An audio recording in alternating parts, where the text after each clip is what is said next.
Hey Bookaholics, and welcome back to another video. Today I am bringing you a list of characters I love.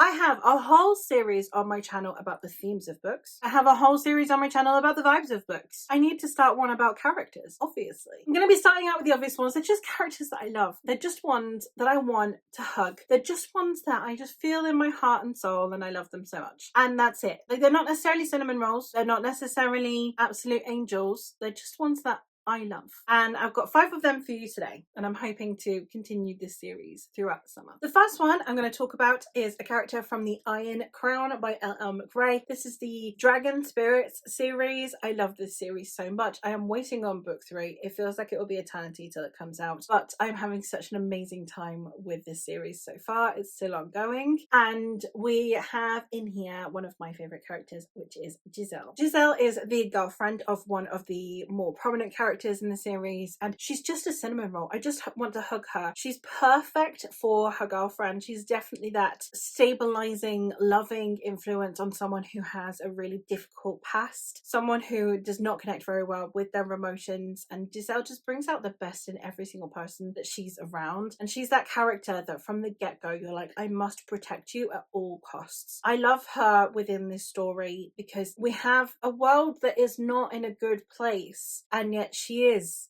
a good place within this world. This series starts out where we are following a young man named Fen, who kind of wakes up, finds himself in the middle of a forest and has no idea who he is or where he is. And then he encounters a dragon. In this world, the dragons are kind of more like spirits of each of the different areas. They can manipulate and terraform the land at will, and they are intrinsically connected to the land. We are also following Calidra, who is Giselle's girlfriend. And Calidra has to go home following the demise of her father, but she's not been back in years and doesn't really want to go back. Then she helps Fen because they're going in the same direction, and that way she can help him get through and get past all of these merciless inquisitors for his lack of papers. And yeah, I really loved Giselle's input in this story. I think she really elevated Calidra's character, and she was a really good contrast. It's a grumpy sunshine, but in a way that works. It's not one that's just like, oh my god, why are you so hard on this really sweet character? She really does bring out the best in Calidra, and I love her. Another character who is in a not very nice world, but that is still a really lovely character, is Kite from the Poppy War series. The Poppy War series is a fantasy reimagining of the Sino-Japanese Wars, and in it we are following Rin, who comes from an impoverished area and she wants to change her fortune. So when she passes the very prestigious and very difficult national exam, people believe that she's cheating. However, she gets into the military academy thinking that her life will improve, only to still be treated like she doesn't belong there because she is not one of the wealthy elites. Kite is basically her only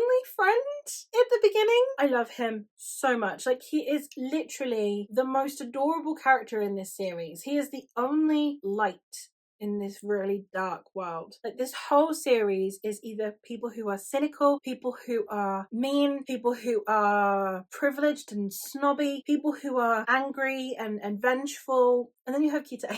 And I love him so much. He's such a beautiful shining light in this world. He's an adorable human being, and I love him. The next one I have is Luyu from Who Fears Death. Who Fears Death is another one that is very dark, not a nice world, and then you have a ray of sunshine in it. Luyu is a bit different though. She is not a cinnamon roll. Luyu is the kind of character that you'd really love to have as a friend. She's just the one that is a bit like, she'll call you out on your shit, she will be honest with you, she will be sincere, she's there for you, she is your ride or die girl. She is out to get herself some, she is out to enjoy life, and I love her. I want her to be my friend. I want to hang out with her. Would I be absolutely terrified of her and intimidated by her? Yes, because she is fabulous. But I wish I could be her friend, and she's just that kind of character. In this story, we are following Anya Sonwoo, who is of mixed heritage because she is a product of weaponized rape. And therefore, because of her different skin tone, everyone kind of knows her heritage. They know why she exists, and therefore she is kind of treated like an outcast. She also happens to have these magical abilities that no one seems to be willing to train her in, and we are following her as she begins to come into her own and learn more about her magic. She has around her a little crew of people, which mostly consists of Mitwa and Luyu. I love Luyu so much. She's just exactly the kind of friend that I want more of in books. The kind of friendship that she has with Anya is amazing because it feels like a real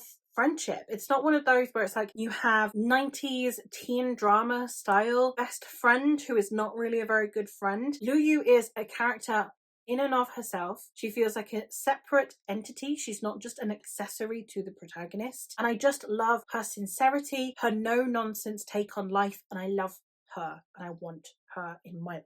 Another couple of people that I would love to hang out with, I mean, they're absolute idiots and I'm not sure I'd want to go on any adventures with them, but I would like to have them in my life. They seem like a lot of fun. And that is both Kara and Simon from The Hollow Places by T. Kingfisher. The Hollow Places is the story of Kara, who has recently gotten divorced and had to move back to her hometown. Her and her mother don't have a great relationship, so instead when her uncle offers to let her live in his Museum of Curiosities and help him out at the ticket office, she is more than delighted. And that's exactly what she does. So she moves into the museum and then she has to take care of the museum. So when someone accidentally knocks a hole in the plaster in the museum, it turns out that there is possibly something else that shouldn't be there on the other side of this hole. So her and Simon go and investigate. Simon is her friend who runs the coffee shop next door, and he is absolutely hilarious. He's fabulous. I love both of them. They're just amazing characters because they feel like real characters. They are clumsy and they are flawed and they make questionable decisions, but in the best way possible. Their friendship with each other is amazing and I would love to insert myself into that friendship. It's so much fun.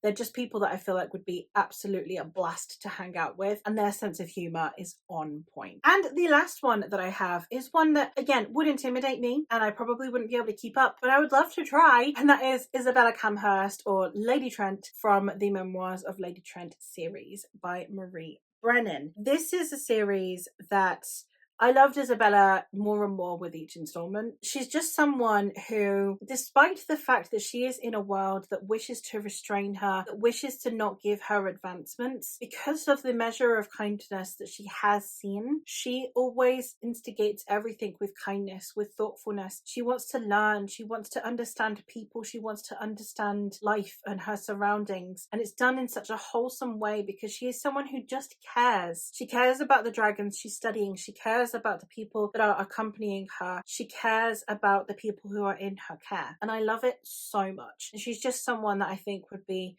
lovely to have in my life. This is the story of Lady Trent telling her memoirs as she eventually becomes the foremost dragon naturalist in the world. However, this is how she came to be so well regarded despite being a woman of her time. I love this series. I have dedicated review for it. I'll leave it linked. I would love to hang out with Isabella, even if it was just for a day. And there you have it. Those are 5 characters in fiction that I absolutely love. Let me know who some of your favourite characters are and why, and what series or book they're from. And that is all from me for today. So thank you ever so much for watching, and I'll hopefully catch you in another one soon. Bye!